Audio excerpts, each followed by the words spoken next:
Hey y'all, I just watched the fight back and I wanted to give y'all my basically live reaction to it. My first thoughts were that was an incredibly hard knockout, and I'm really lucky I didn't get hurt any worse because my head's not hurting. I feel just fine. I'm right back to work. This is that barn that I was working on when I took the fight. You can see, got a lot of work left to do, but that's what I'm up to, okay? But I want to let y'all know that I'm so happy with Josh Emmett because right after he knocked me out, he could have followed up with the hammer fist and it probably would have killed me.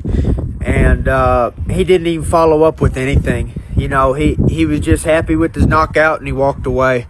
And I'm so gracious for that. I will forever remember that. And I love that whole team, that alpha male team. I love every single one of you guys. And thank you for not hitting me extra, Josh. It takes more of a man to actually do that. Everybody thinks you're more manly if you hit them after they go down. It's actually you're more manly if you walk away and care about that person. Thank you so much, Josh. And also, too, I want to thank Joe Rogan. God bless you, Joe Rogan. Thank you so much for what you said after that fight. You took command on that microphone and you said, do not let Mitchell stand. And you were absolutely right, Joe. I was totally out of it. I can't remember anything actually until they sat me down in that gurney in the back of the ambulance. So everything where it appears is that I wake up and I'm talking to Dana and talking to everybody.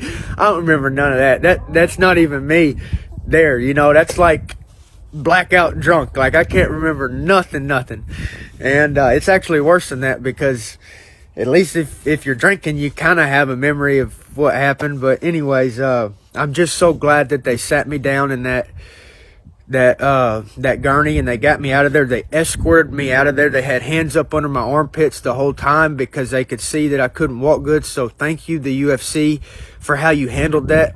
And thank you, Joe Rogan, for being the one who stepped up on the microphone and making sure that it was known that I needed medical attention because you could tell I couldn't walk. If they would have let me walk down that cage by myself, I'd have fell and busted my head open. It'd have been terrible. It'd been a nightmare.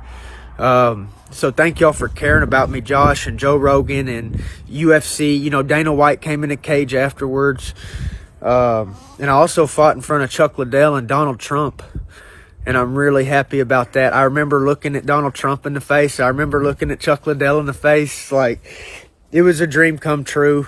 And I'm right back to work on this barn here. So I'm not going to let any of this slow me down. And everybody's making fun of me for thinking that God protected me.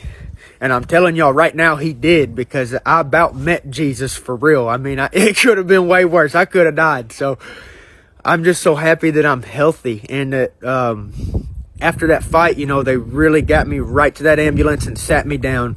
And once I was sat down, my memory came back and I'm fine. But I'm glad that nothing else worse happened than what did. And man, I got a lot to be happy for, and I'm blessed. And thank you and thank God. And I love y'all.